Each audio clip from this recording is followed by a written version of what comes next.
Students. So now we are going to discuss about the phylum Cnidaria. So already we have completed the phylum Porifera. Now we'll complete phylum Cnidaria to Aschelminthes. So phylum Cnidaria belongs to kingdom Animalia. Phylum Cnidaria belongs to the kingdom Animalia and subkingdom Eumetazoa. So the Cnidarians are the first Eumetazoans. So if you see here the first one. The Cnidarians are the first eumetazoans, and these are the first true multicellular organisms. Okay, the first true multicellular organisms are Cnidarians, and the first diploblastic animals are Cnidarians. Okay, first diploblastic or diploblastic animals are Cnidarians. Tissues are first formed in Cnidarians. So before the Cnidarians, the phylum Porifera is there. In phylum Porifera, they are the multicellular animals, but tissues are completely absent. But tissues are first formed in the Cnidarians. So here the diploblastic means presence of both ectoderm and endoderm. So mesoderm is absent. Okay, only ectoderm and endoderm are formed here. Mesoderm is absent. Right. Level of organization is tissue level. And these are mostly marine, but some are freshwater.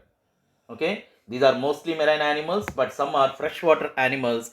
Example for freshwater forms are hydra. So what type of symmetry is seen? Symmetry is radial symmetry.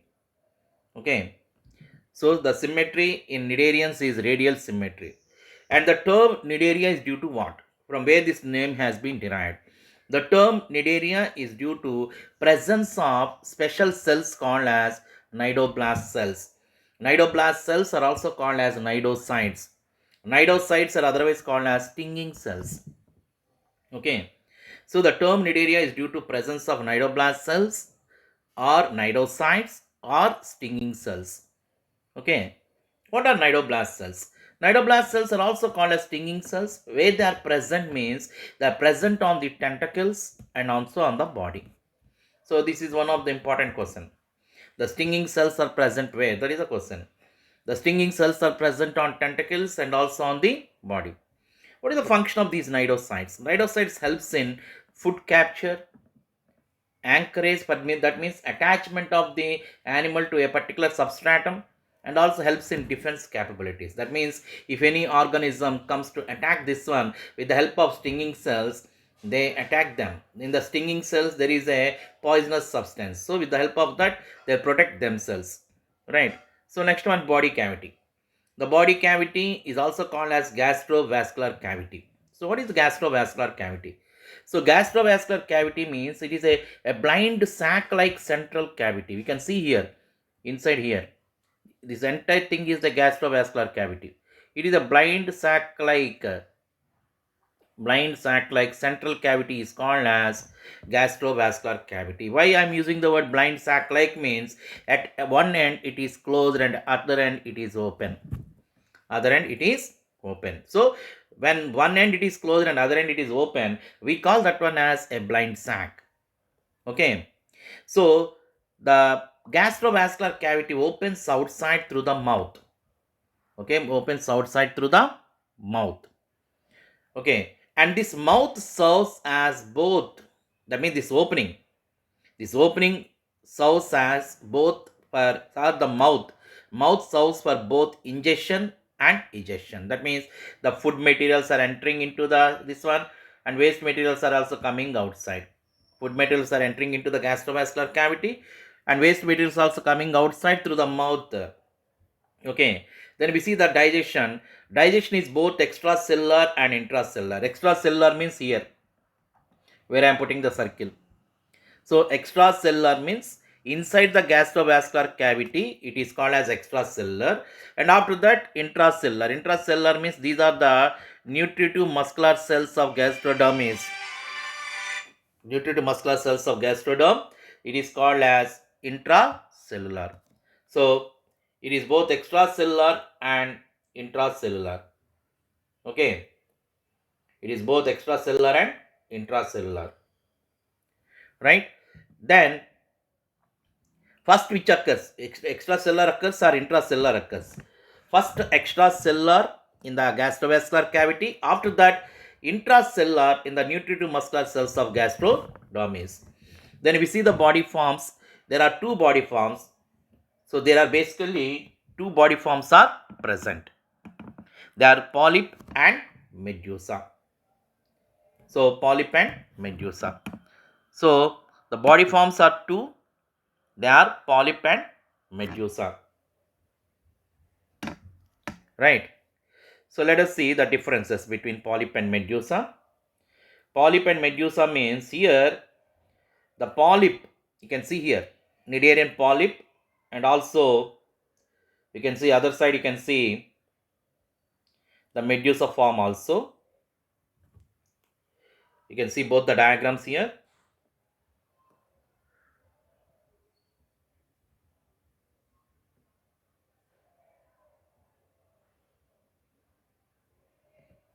Okay, so this one is the polyp and this one is the medusa.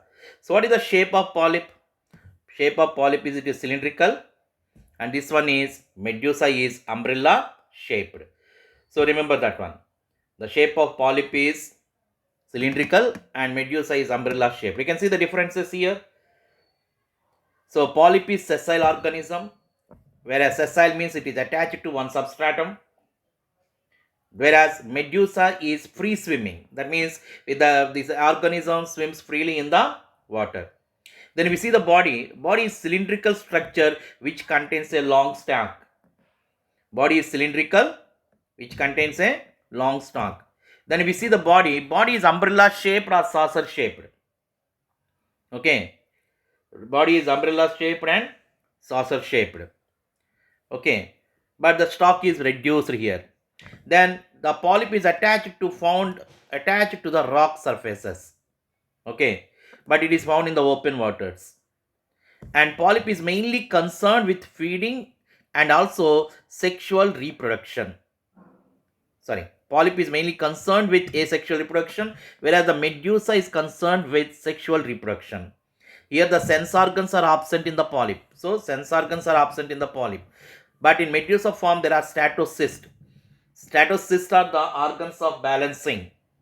So they are organs of balancing. They are present in the medusa stage. So they reproduce asexually by budding and they reproduce sexually by gametes. So velum is absent, velum is present. So this one is the velum. Okay, this part is called as velum. So velum is present in the medusa forms, velum is absent in the polyp forms. So methods of reproduction, if you see, methods of reproduction is sexual and asexual. So asexual reproduction occurs by budding. Okay. Then cnidarians are unisexual, but some are bisexual.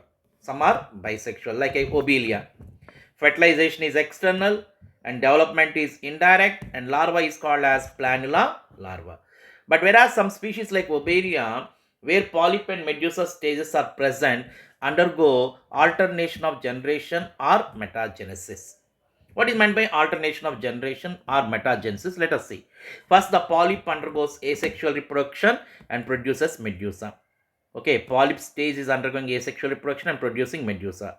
Medusa is undergoing sexual reproduction and producing polyp. That means polyp and medusa stages are alternated with one another. So in one generation medusa is forming, in another generation polyp is forming. Okay, like that the generations are alternating with polyp and medusa. We call that one as alternation of generations, or we call that one as metagenesis. Then we see the skeleton of cnidarians. The skeleton of cnidarians is made up with calcium carbonate. The skeleton of cnidarians is made up with calcium carbonate. So if we see the examples, so examples are Meandrina. Meandrina is called as brain coral. Brain coral. Corallium. Corallium is called as red precious coral. So this corallium or red precious coral is used as a stone in our rings. Hydra, freshwater polyp, Obelia, Seafer, Physalia, Portuguese man of war, Gorgonia, sea pen, Adamsia, sea anemone, Pennatula, sea pen, Aurelia, jellyfish. So common names and scientific names are very important. So you have to remember that. Both common names and scientific names are very important for the examination. Now let us go for the next one, phylum Ctenophora. So ctenophores are commonly called as comb jellies or sea walnuts or gooseberries. Okay, if you see the ctenophores are transparent, gelatinous, and unsegmented animals. Okay, the body of ctenophores is transparent. They are the body looks like a gel. Okay, that is the reason why we are using the word gelatinous.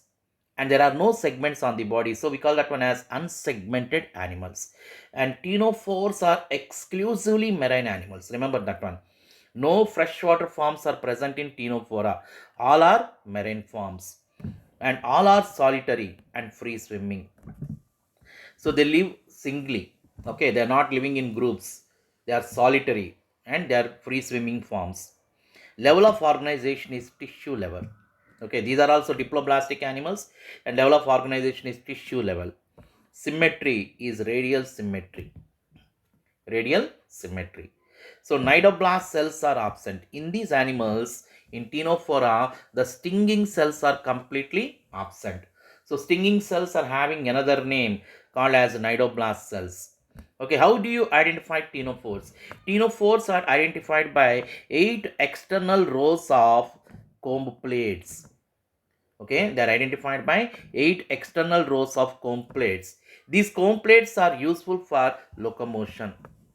So what about the digestion? So digestion is both extracellular and intracellular. Okay. And these animals are unisexual and there is only one method of reproduction. The method of reproduction in these animals is sexual reproduction. And fertilization is external. That means like the fertilization occurs outside the body and development is indirect. That means there is a larval stage. So larva is cydipid larva. So larva is very very important. And examples are Pleurobrachia and Ctenoplana. You can see here comb jelly. You can see the body is gel-like, and it is also body is transparent. And you can see these marked. These are the comb plates. 8 comb plates will be there. So this is the comb jelly. You understand that, right? We go for the next one, Platyhelminthes. So platyhelminthes is commonly called as flatworms. Why they are commonly called as flatworms means the body is flat. The body is dorso-ventrally flat. And these are first triploblastic animals. Platyhelminthes are first triploblastic animals and first bilateral symmetrical animals. Remember that.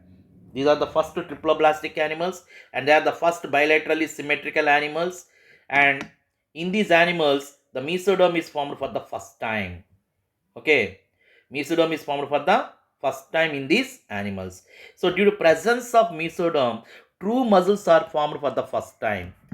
Okay, due to presence of mesoderm, true muscles are developed for the first time. And platyhelminthes are the animals with first organ grade. So first organs are formed in the platyhelminthes because mesoderm is formed. Due to presence of mesoderm, true muscles are formed. Due to presence of true muscles, organs are formed. Levels of organization, if you see, organ level is present and organ system level is also present. And I told you that body is dorso-ventrally flattened.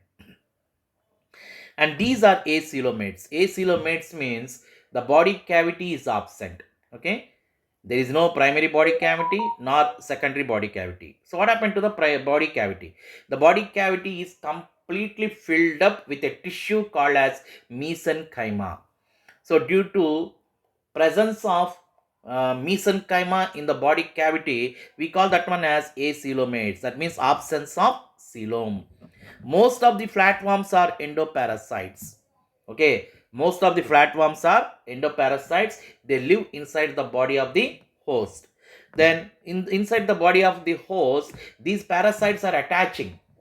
So with what help they are attaching to the body of host? So these endoparasites attach to the body of host with the help of hooks and suckers. Okay, with the help of hooks and suckers, they are attaching to the alimentary canal. For example, you take the Taenia solium. In Taenia solium, there are hooks and suckers. So like this. Okay, in Taenia solium, if you see, this is the scolex. These are the suckers. Okay, these are the suckers. And these are the hooks. Okay, with the help of hooks and suckers, They are attaching to the body of the host. Respiratory and circulatory systems are completely absent. Then in these animals, there are special cells called as flame cells. The flame cells are useful for excretion and osmoregulation. So primary function is osmoregulation, secondary function is excretion. These are bisexual and fertilization is internal. In these animals, the fertilization is internal. So development is indirect. Development is indirect. And life cycle is simple in free living forms. Remember that. Free living forms undergoes asexual reproduction. Okay. Asexual reproduction occurs in free living forms like turbellarians. That means Dugetia and turbellarians are free living forms. But it is complex in parasitic forms. Okay, life cycle is complex in parasitic forms. And some organisms or some animals belonging to the Trematoda exhibit polyembryony in their life cycle. That means in their life cycle there are many larval stages. If there are many larval stages, we call that one as polyembryony. So let us see what are the larvae of liver fluke. So the larvae of liver fluke are Miracidium larva. After that, this Miracidium larva develops into sporocyst. Sporocyst develops into radia. Radia develops into Cercaria. Cercaria develops into metacercaria. Okay, like that in the life cycle of Fasciella hepatica or liver fluke, there are many larval stages. And the planarians exhibit power of regeneration. That means if any body part is cut, they can regenerate. So Dugetia comes under class called as turbellarians. These are free living forms. Free living forms. They are also called as planarians. They are also called as planarians. Fasciella hepatica and Taenia solium. So these are about the Aschelminthes. Now let us go for the next one. Phylum Nematoda. Or the previous one is Platyhelminthes. It is phylum Nematoda or Aschelminthes. So nematodes are commonly called as roundworms. Why we are calling them as roundworms? Because the cross section of the body, it is looks round. When you take the transverse section or cross section, the body is looking like, gives a round shape. Due to presence of that round shape, it is called as roundworm. So generally we see the Aschelminthes. Aschelminthes are either free living forms or parasitic forms. If they are free living, they are either aquatic or terrestrial. If they are parasitic on the plants or animals. Okay, in nematodes or in the roundworms also, the body is unsegmented. In roundworms also, the body is unsegmented. And they are bilaterally symmetrical triploblastic animals with organ system level of organization. Okay, the organ system level of organization. So you have to add here one more point. They are pseudocoelomates. So these are pseudocoelomates. So pseudocoelomates means false coelom. In these animals, there is a false coelom. True coelom is absent. So why we are calling that one as pseudocoelomates means in the embryonic stages there is a blastocele. That blastocele remains in the adult stages also. So due to presence of primary body cavity, we are calling that one as pseudocoelom. And the coelom is not completely lined by mesoderm. Okay, coelom is also not completely lined by mesoderm. If the body cavity is completely lined by mesodermal layer, then only we call that one as true coelom. If the body cavity is not lined by, if the body cavity is present, but it is not lined by mesoderm, then we call that one as pseudocoelom. Then if we see the alimentary canal or gut, gut is complete with mouth and anus. Why we are using the word complete gut means here, for platyhelminthes if we take, in platyhelminthes there is an incomplete gut. Okay, in platyhelminthes there is an incomplete gut because the anus is absent, only mouth is present. Then in the alimentary canal, which is the muscular part in the alimentary canal, means only the pharynx. Pharynx is the muscular part in the alimentary canal. Then we see the excretory system. The excretory system consists of Renniti gland. Okay, very important point. Renniti glands are the excretory organs in Aschelminthes. Then excretory system also consists of H-shaped excretory canals and also an excretory pore. Then what about the sex? Sexes are separate and these animals exhibit sexual dimorphism. So we see the males, these are the male animals, male roundworms. Okay, this is the male roundworm, this is the female roundworm. So you can see here the cloaca is present. Okay, male is short and tail is curved, and the curved portion of tail contain a cloaca. This is the cloaca. Then what about the female? Female is long, tail is straight. So anus is present here and gonopore is present here. Anus and gonopore are separate.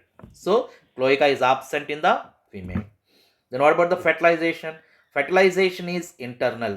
Okay, fertilization occurs inside the body, and development is either direct or indirect. Okay, let us see the examples now. Ascaris, commonly called as roundworm. Wuchereria, commonly called as filarial worm. Ankylostoma, commonly called as hookworm. Enterobius, commonly called as pinworm. So these common names and scientific names are very, very important. These types of questions can be given for match the following. Okay, so dear students, study well, do well in your exams. Okay, thank you. We'll see the next topics in the next video, right?